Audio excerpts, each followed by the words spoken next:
courts. It stems from old Scottish folklore. I wrote a song for this book. Oh my gosh, what a pleasure this week's video is, you guys. I had the privilege, the honor of sitting down with my friend and colleague here in the author community, Etta Grace, to Runaways, which comes out on October 31st, Halloween, just one short month away from now. We had a lovely conversation about all things Runaways, from the illustrations in the book, the song that she wrote for the book, the entire process behind crafting the book, her inspirations, what the book means to her, and more. You are in for such a treat. And if you enjoyed this video, please leave a like and a comment, consider subscribing to me, go check out Etta, all her links in the description, and go pre-order Runaways, go join her street team to set her up for the successful release day that she deserves. Hi, I am Lila Mary, and I am so excited to welcome my guest author interview today. She is the legend, my friend, my colleague, the debut author. Please introduce yourself. I'm so happy to have you here. Thank you so much. My name is Etta Grace, and I am the author of the upcoming YA fantasy novel Runaways, which is about a girl who goes to fairyland to rescue her sister from the Pied Piper. So I've been online in writing spaces for several years now. I publish a blog, YouTube channel. I like to support indie authors, but now my first book is coming out, so you can be the judge of all my writing advice. Thank you so much for being here today. Thank you. I'm so glad that you're having me on. Yeah, it's a pleasure. About Runaways, your upcoming book, as you said. I've read it. It's wonderful. It's heartwarming. I absolutely recommend it to anyone who's watching. You kind of already did, but I was going to ask, could you give us a short summary of what Runaways is about in your own words? But you already gave us a really good elevator pitch. Sure. I mean, I can read you the synopsis. It's got a little bit more. When Cecilia disappears into a storm on the night before Halloween, her older sister Hannah must venture into fairyland to bring her home. Armed with her father's green coat, a steel pocket knife, and a red friendship bracelet, she stomps into the woods in search of clues. Soon she finds herself on an extraordinary and dangerous adventure, navigating between the Seelie and Unseelie courts. But secrets await in the woods, and Hannah only knows stories, not the truth about the threats that stalk their family. Will she be able to rescue her sister and return home before it's too late? That's the full blurb on the back of the book. That is a wonderful synopsis that it just makes you want to know more. It really hooks you in. And thank you so much for reading the story. I'm very excited to hear what you think. Yeah, it was a pleasure. I highly enjoyed the book. The book is a portal fantasy where our modern world intersects with the Seelie and Unseelie courts. First, I want to ask, what made you decide on this as the setting for your portal fantasy? I gravitated towards the setting partially because of the kind of good and evil dichotomy. So if you're not familiar with the fairy lore of the Seelie and Unseelie courts, it stems from old Scottish folklore about the fairies that live in that land. So you have these two different camps, kind of. The Seelie court tends to be not necessarily good, but somewhat ambiguous towards humans. They're not out to be overtly malevolent. If you run into a Seelie, they're just as likely to hurt you as to harm you. But they're mostly tricksters, jokers. They're more or less harmless. But they definitely have the capability for harm, but they're not going out of their way for harm. The Unseelie court is definitely dangerous. You don't want to mess with them under any circumstance. And so I thought that this was a convenient shorthand or dichotomy for setting up our protagonists and antagonists and world building a kind of environment in which you have this one group of fairies who absolutely hates humans and wants to use them and subjugate them, and a group of fairies that just kind of wants to mind their own business and doesn't want anything to do with humans. But if humans wander into their courts, like, they'll help them, maybe, if they have the good vibes. So it's a convenient world building setup for good and evil, but I also wanted it to be kind of allegorical. It's not quite a obvious allegory as like angels and demons, but it kind of fits. And at the same time, folklore can sometimes be black and white, but in my world, there's a little bit more nuance. So no Seelie creature is completely good. They can always fall. And no Unseelie creature is completely unredeemable. They can always be redeemed and brought over to the Seelie court. So we see a little bit of that dynamic in the book as well. I loved it. you're not treating Celie or Unseelie as either black or white, that you are leaving room for that gray area, because that's just so true. People aren't like that, so why should fairies be like that? Yeah, We're exactly. part of the same creation. Yeah, exactly. Was it important for you to stick very close to the traditional rules of the Celie and Unseelie, or were you comfortable going a bit rogue with the world building? So the thing about folklore is that there's not any one particular canon. If you go from one town to another town, even in Scotland, there's going to be completely different rules and completely different stories. Even the same story is going to be different from town to town. At least they were until they were written down. And even those written down tellings are going to be different from town to town. And so there's not going to be any one particular canon when you're looking at folklore. You'll see tropes that come up over and over again that are recycled in different ways. And so you have a lot of things that you can draw from that have common themes and common similarities. There's not one specific, like you can have the trope like Fae are burned by iron, but that's not hard and fast clad rule across all of folklore, across all of the world, across all of time. So I tried to play faithfully to individual elements that I liked, and I cherry-picked those, but I'm also pretty anachronistic. So, for example, the villain is the Pied Piper of Hamelin, who comes from a story that's written down in Germany, in the town of Hamelin, from the 1200s AD. So have, as I mentioned, Scottish folklore, like the Celie and Unseelie courts, which is a very broad range, and a lot of Scottish folklore often has frequent overlaps with Irish and Welsh folklore, and you get Celtic folklore, which is very ambiguous at times, but has very specific regional stories, which can often have a lot of cross-cultural exchange. And so there's those elements as well. And I also have stories in from like Shakespeare, like the Queen Mab, King Oberon, and Queen Titania. Those are names I took from some Shakespeare plays, like A Midsummer's Night Dream, or Romeo and Juliet's Queen Mab speech, which is given by Mercutio. But even Shakespeare got those names from somewhere. So I'm pretty anachronistic about where I cherry pick my lore from, but what lore I do take, I try to be pretty faithful to. Like Tamerlane is another Scottish folklore from Carterhaugh, and I'm pretty faithful to that myth. It's true that folklore, even in the same culture, is going to vary so wildly depending on who you ask. I'm not trying to claim that I'm accurately representing anything. I'm trying to capture the childhood magic of a kid in rural America walking into a library and picking up every mythology book I could get on the shelf, and then going into the woods in my backyard and making up stories. I'm trying to capture that kind of wonder of diving into these mythical worlds and imagining if they were all real. Really captured that vibe of almost like childhood wonder in the book. Wonderful feeling. You feel like you're there in the forest with Hannah. But if they're interested in any of these myths that I'm name dropping, I have like a freebie on my newsletter that goes into a lot more detail about where I get these myths from, and to go and read them for yourself. Like, I'm not gatekeeping, please go read them and look for yourself. I'm a big fan of overly sarcastic productions, which is where I learned about a lot of them, and then I'd go research them for myself before I started using them in Runaways. Yeah, that's a really good resource. You're offering so much extra material along with your book. Like, people get so much good value. So that's great. Okay. And then a little bonus question: what is your favorite piece of folklore or world building in the book? It's actually something that I just invented for myself because I thought it would be fun. And it's such a small piece of the world, but it's something I think is entertaining. When the girls are in the Celie court, they go to a library, and the library is alive. It's made of dryads, which are tree spirits that come to life. They're from Greek mythology, I believe. And all of the dryads are paper. If you've ever seen a paper birch, they're these beautiful white trees with white bark, and their bark peels off like paper, and you can almost write on it. And so I thought it would be fun to have the tree spirits come to life, and all of the stories are written on their bark, and they keep it safe. And only if you're pure of heart or you have good intentions can you come into their library, and they'll unravel their bark and let you read their stories. That doesn't come from any particular mythology, but I always imagined it would be cool because we had a paper birch in our yard, and I would write little stories on it as a kid.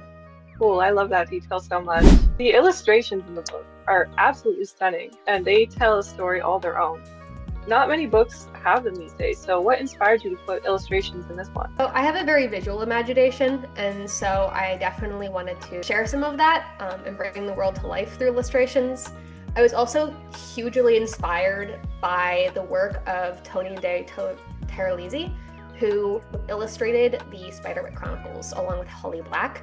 I believe Holly Black is a little bit better known for the Cruel Prince and that YA series, but normally YA doesn't get illustrations, only middle grade does. And so I definitely wanted to include illustrations in this book. And so I enlisted the help of my friend, very good friend Quinn, who beta read the story twice for me and is very indulgent to read it yet another time and illustrate eight full-page illustrations for me. And I'm very excited to share those because they're absolutely gorgeous. And the way that we worked through this process is that I picked out the 8 core scenes that I wanted and then described what I wanted the illustration to look like and resent them the snippet of the scene, and then they made up a quick sketch and I would give them feedback on the sketch, and then they've been rendering the full artwork over the past couple of weeks. And now that I've seen the full artworks, I'll give the last little tweaks and nitpicks and details, and now we'll do the full run. Once we have all the full renderings, we'll do any last minute edits, and then I can put them in the formatting and send the book off to print. So I'm super, super excited to share all the final illustrations with you. And there's also chapter headings with symbols that represent things that the girls carry in the story. So Hannah has a spyglass, Cecilia has a mirror, and the Taken has a mask, a rat-shaped mask. And these symbols change and break and mend over the course of the story, along with the characters' character arcs, as their relationships with each other break and mend. And so, depending on which chapter in which that changes, you know something's going down. I'm very pleased with how I formatted that. They're also surrounded by vines, and a little note about those is that they're wineberry vines. And in the area where I grew up, wineberry is a species of plant that's actually invasive. It chokes out native blackberry, which is also delicious, and wineberry is edible. So I have fond memories of choke out and replace other plants. So thematically, it's appropriate to the story, and if you've read it, you'll understand that, and if you don't, you'll just have to read through the story to find out. So yeah, it's also referenced in the song in the story, which I think we'll discuss later. Illustrations and the way that they interact with the story itself are just so well thought out. I just have to applaud you for them, and I'm very excited for readers to experience the full page illustrations because those are going to be so beautiful. Sitting with these words and this world for so long, you know it inside and out. However, it's about to find a bunch of new readers. What moment from the book are you most excited for people to experience for the first time? So there's a fairly major spoiler in fairly early on in the book. I think it's around chapter 13, which is pretty early. And once the spoilers spoil, you kind of understand what kind of book this is going to be. The rest of the story is, I don't know, to me, somewhat predictable because I've been sitting with this story for so long, because I built the full story around this premise. So let's put a spoilers marking here, and I'll explain some of the scenes in the second half of the book that I think I'll like.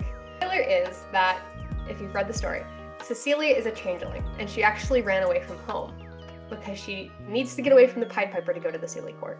So a lot of the scenes that I'm very excited for people to read pertain to how Hannah reacts to finding out Cecilia is a changeling. Their first big reveal is very dramatic. Cecilia explaining to Hannah how she first found out she was a changeling, because she hasn't known this all her whole life. She only found it out about a year ago. That scene is very intense. At some point, Cecilia loses her name. That scene's one of my favorites in the book. Cecilia and Hannah fight a lot, and they don't talk to each other for a while. So eventually, when they fight and they make up, their reunion in the woods is one of my favorites. And then when they go after their third sister, the one that Cecilia replaced, reuniting with Tess in the woods is another one of my favorite scenes, and convincing her to come home with them. All of these emotional, heavy scenes between the two sisters were so much fun to write, and I cannot talk about them in any of my marketing, and it's going to make me explode. But I'll stop talking about spoilers now. We can end the timestamp. But for a non-spoiler answer, there's also a lot of scenes I want people to experience for a second time around. So after you've read the book and after you know where the book is going and you've experienced the entire arc between all the three girls, you'll realize that it planted a lot of foreshadowing in the first half of the book to see where they're going. So this book to be reread. I remember going to the library as a child and checking out books dozens of times, or going to my shelf and picking up a book and rereading it dozens of times as a kid. And I want people to have that experience with Runaways, where you can start from the beginning and go, wait a minute, that was there all along. Because I very much wrote this book to be experienced that way, because I had to edit it that many times. And every time I reread this book, I wanted to give myself that experience of going, oh, just wait until they get to this part. And so I think that's going to be really fun for people. This is a book that should be read at minimum twice. 100%. I love books that are clearly designed to be reread, books that have major twists. A book like Dark Rise, I think, is a perfect example, which is one of my favorites, that you read it the second time knowing the huge spoiler, so much better. And Runaways absolutely fits into that category. Like you said, you had to work on it so much, you had to edit it so many times. It's only fair that people get their money's worth and read it at least twice, as they should. So yeah, I'm very excited for people to read that. Okay. Quirku is my favorite side character within the Seelie Court. She's so funny and she has such mom friend energy, and she's a great layer of support for the girls. Who's your favorite character aside from the girls? So love Quirku. She was actually a later addition to the story, but I had a lot of fun writing her. Quirku is a big support for Cecilia. Mateo and Marco are a big support for Hannah. They're a pair of twins who were meant to be a changeling that was replacing a human, but their switching spell got caught by their mom, and so they weren't completely switched. And so now they body swap like constantly, and neither of them really knows who was originally the human and who was originally the changeling, and they're not one or the either, and they're like a weird Schrodinger's person of a situation. They're weird. They're neither fae nor human. So since they're usually seen as a unit, I tried to make them very different people. I love them both. I kind of have a fondness for Mateo. Mateo's the more cautious. If Mateo is teaching Hannah defensive things, Marco will teach her offensive things. Marco tends to make the plans very bold, and Mateo is the one that's back and picks them to make them airtight. They are a team, but I relate to Mateo just a tiny bit more.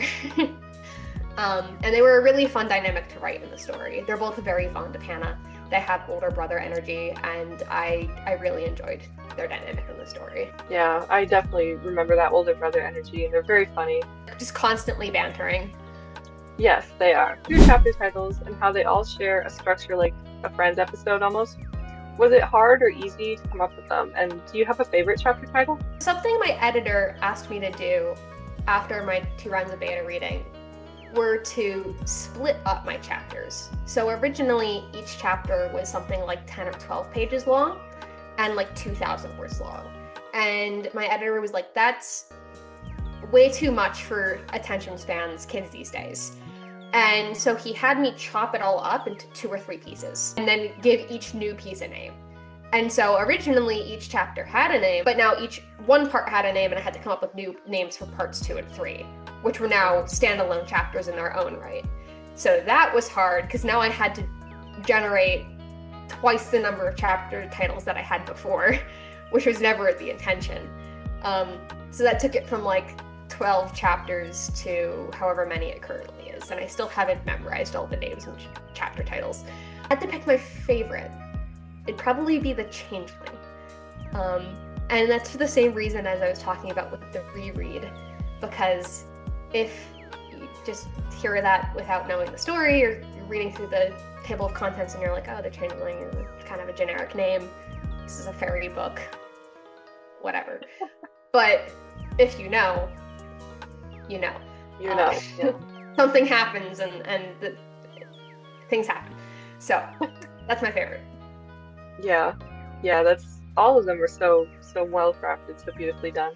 Without giving spoilers, there are some pretty big secrets and what almost feels like a betrayal that threatens to tear the sisters apart in this book. What helps them overcome these huge upsets? Yeah, so after this big thing happens, this truth comes out, the girls pretty much ignore each other for like 2 weeks. Like, they're hanging out in the Sealy court and they're training and they still have to interact with each other to a certain extent, but they're basically giving each other the silent treatment. Celia's training with Quercu and Hannah's training with the twins, and they're mad at each other and they're simmering. And since they have their mentors like kind of mediating, that helps a little. Quercu is in the situation where she's been estranged from her sister for 200 years.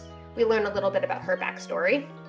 And Matteo and Marco, as I've explained, literally share a body. They have to compromise about literally everything.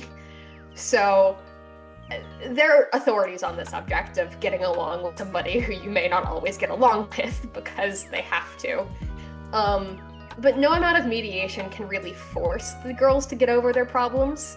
So a deadline comes up and suddenly they have to go on a mission together alone. And they're out in the woods and the tensions boil over.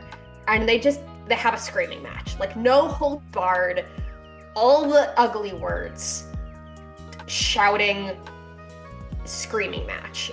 And even though the setting may be fantastical, and even though the nature of their argument may be magical, lots of people can still relate to giving your loved ones a silent treatment for 2 weeks, especially if you have siblings. And lots of people can relate to the experience of getting into a screaming match with your siblings, even if the setting is not in the dark spooky woods. So I wanted to make the story relatable to an audience by kind of that thought of like, write what you know. Anyone can relate to that. And anyone can relate to that idea of getting over something like that, even if it feels like a really big hurt. So I wanted to have that kind of representation of like, the important thing is that you have this talk and you talk it out. And even if it's ugly, that at the end you hug it out, and that they don't end up going through this thing while they're still angry with each other, because it's important to get those feelings out there and not just let it stew over the years like it did for Quercu. So I thought that was an important part of their journey in their character arc. Everyone resolves arguments and fights in different ways. Sometimes it does take two people to have a screaming match to just get it all out, and then they can start healing. Yeah, so that was very well done, I would say. Yeah. Not everybody needs to heal that way. Other people need to process their feelings differently. But for Hannah and Cecilia, that's what they needed to do. They just needed to, after not talking to each other and stewing on it for so long, they needed to be honest and truthful with each other in that moment. So yeah, they, in the end of the day, they love each other more than anything else, and they are sisters, and they're there for each other, and that's what matters. 100%. That really does come across in the text. Did you battle at all with choosing your target audience for this book, and did you have to tone down some things accordingly? So this book originally started as a middle grade book, and then I moved it up into YA officially after getting some feedback from my beta readers. So I've told this story before. Originally this started in COVID as a story that I told my younger siblings while we were weeding the garden as a bribe, get them to help me with my chores. So it started very simple as just like a short, sweet, 20,000 words fairy tale, very like Alice in Wonderland-esque, like not especially complex. And after the first round of beta readers, I got a lot of feedback saying like, hey, you should delve deeper into the character dynamics, you should make this darker, like I want to learn more about the world, expand this a lot more. I added 50,000 words to the middle, rewrote the entire book, it turned into what it is today. Then in my second round of beta readers, they're like, oh hey, there's a lot of stuff in here, maybe you should tone that down. And so I overdid it a little and backed it down. So when I first started writing it, my siblings were like 6 and 10, and now they're 11 and 15. So I would describe this as a teen book. It's appropriate for ages 13 to 15. So older middle grade, younger young adult.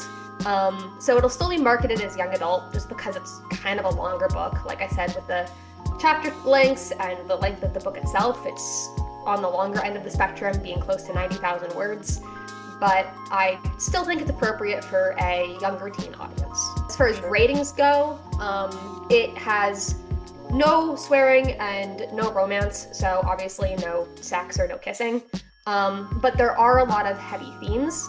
The villain does kidnap and manipulate and abuse children, so that's pretty dark. And there is some PG violence, so that's kind of the main concern here. But there's nothing like swearing in the story, so yeah, I'd call it a PG book. I think anyone who knows the Pied Piper story will know that he is bound to be a little bit dark, no matter how you tell it. So while we're on this topic, why did you choose YA instead of middle grade? Yeah, so like I touched on it, partially my editor was just concerned about the length, and part of it was because of the heavy and dark themes. I thought it would be better to bump it up into the higher age category, especially after some of the scenes I worked into the later editions of the draft. And the story kind of grew along with my siblings as I wanted to age it up along with them. But I still think it's appropriate for like that 13 to 15 range. I also think for indie authors, getting into a middle grade audience is really difficult. You need to have access to educators specifically. You need to have access to teachers and librarians, and that's really, really difficult to do without a traditional publishing system. Like the way that it gets into libraries and classrooms is almost entirely traditional. And so it's a little bit easier to reach a YA audience just because teenagers are on the internet more than elementary schoolers are. And so I thought it would have a little bit more success in that audience and in those tags as far as search engine optimization, business stuff. What gave you the most trouble with this book and why? Partially adding the 50,000 words to the middle of the story and rewriting the whole thing. Yeah. That was a little difficult. I always was really clear on what Hannah's arc was gonna be. Obviously she has a pretty large transformation being the protagonist of the book. She has to change her mindset a lot, especially around the truths that she learns from her sister. Ultimately, she's got one motivation, and that's to bring her sister home safe. And that never really changes, even though that she has to go through this arc of learning how to deal with these things that she's learned about fairyland. Cecilia, on the other hand, has a really, really big metamorphosis take place in her identity and how she interacts with the world and how she interacts with her sister and how she perceives herself. The way the book is structured, we only get Hannah's point of view from the first chapter when Cecilia disappears to when she finds Cecilia. In the middle of the book, we only get Cecilia's point of view after Hannah's found her in the Seelie Court. And so suddenly we have to do a lot of character development for her very, very quickly, along with a lot of info dumping about how the fairyland works, because suddenly the audience needs to learn a lot more information about the magic system and the fairy politics and the everything that's going on here. And I was just afraid that it would come across as an info dump, but we also need to keep the emotional tension high and the pacing doesn't need to drag, and there was a lot of factors to consider. And so I played around a lot with how to balance Hannah's point of view and Cecilia's point of view without bogging it down too much, but also getting across the information I needed to get across efficiently, and without dropping the stakes. There is so much in this book. Balance is very important, and you have, after all your editing and all of your beta reading rounds, I would say you have achieved balance very well, especially between Hannah and Cecilia, so Thank you. props to you for that. Siblings and family are a big theme of this book, and you dedicated the book to your siblings, so what does this book mean to you? Siblings, who I originally started telling the story to during COVID when we were planting the garden. I'm the oldest of 5 actually, so I have 2 other siblings. The sibling that's closest in age to me is my sister, who is about a year younger than me. And then I have a brother who's about 5 years younger than me. And the 3 of us grew up very close, and we were all homeschooled together, and we played a lot in the backyard together when we were kids, making up imaginary games, make-believe, and that sort of thing. So that's kind of where I got my start telling stories and kind of bossing them around to tell my stories until they got sick of me, and then they wrote them down. So I've always been very close with them, and my sister especially has always been my sounding board for all of my books and everything. I'd keep her up at night because we shared a room, rambling to her long after she wanted to go to bed. So I have to give her credit for at least a lot of this, because otherwise it wouldn't exist. And she gave me a lot of help with the formatting. I tried to make this book as dyslexia friendly as possible, because she has dyslexia, but she also really loves to read. So we tried to pick a serif font that would be dyslexia friendly, and then also to space out the letters and space out the line spacing, so that way it would be a little bit easier on the eyes. Not only for dyslexics, but also for anyone who's neurodivergent, or for younger readers who would find it easier to drag their eyes across the line and then, jump to the next line that way. That was really important to me, to make this book as accessible as possible without having to do a completely separate dyslexia-friendly edition in a different Comic Sans font or whatever. So that way it was accessible and beautiful for everyone. And so she's been a really big help. And she also commissioned art for me for Christmas, which is really kind of her. My middle brother promised he'd buy me a book. He's not a big reader. I don't know if he'll read it, but I love him a lot, and he's always been very supportive of me, and he says he's proud of me, so I appreciate him. And my younger brother took over that garden when I moved away to college, and he wrote some stories of his own, so I'm glad I could get him into storytelling. And my youngest sister, who's now 11, helped me pick out the cover design. Quinn originally gave me 3 different versions, and there was a 2-way tie between the first and the third. And so I called my sister and I was like, this is a book for 10-year-olds. The only 10-year-old opinion I care about is yours, so you're the tiebreaker.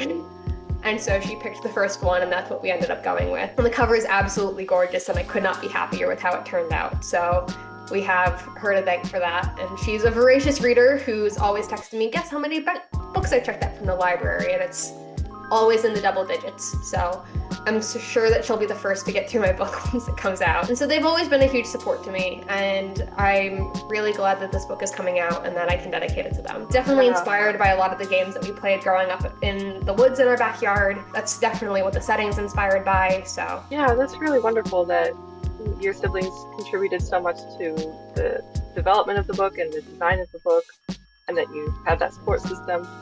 I'm not someone who grew up, I have siblings, but I didn't grow up with them. So it's always like a little bit of a foreign experience to hear about people who have a big family like yours. So that's really heartwarming that you dedicated the book to your siblings. Is there anything else that you'd like to mention about the book that we haven't covered here? I mentioned that music is really important in the story. The Pied Piper is, of course, a piper. He has a flute and kind of a recorder, a pipe, if you've ever seen the old illustrations.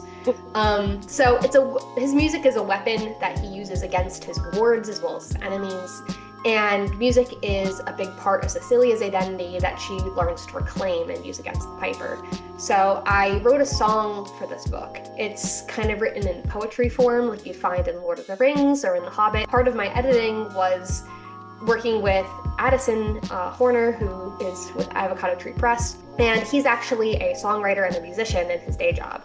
So he was a really big help in figuring out all the rhythm and the rhyme scheme and making sure that the song sounded as the lyrics and the poetry sounded as good as it could. And that was a really interesting experience, not just going through an edit for prose, which is something I'm somewhat used to, like get rid of your filler words, look for all the wrong commas, that sort of thing, strong verbs. You can read up on that, but editing poetry is a completely different experience. So I was really grateful to have his professional insight for that, and he was really good to work with. So the song evolves throughout the story, and we get the first stanza in the first chapter. It's sung by Hannah to Cecilia as a lullaby, and then it evolves throughout the story where more stanzas are added as they explore the Seelie and Unseelie courts, and we get the chorus in the end as they're going home. And I want to try and produce a song as of time of recording. I've just pitched this to a friend of mine, but I'm hoping by the time this video goes live that you'll hopefully be able to hear it on my pages.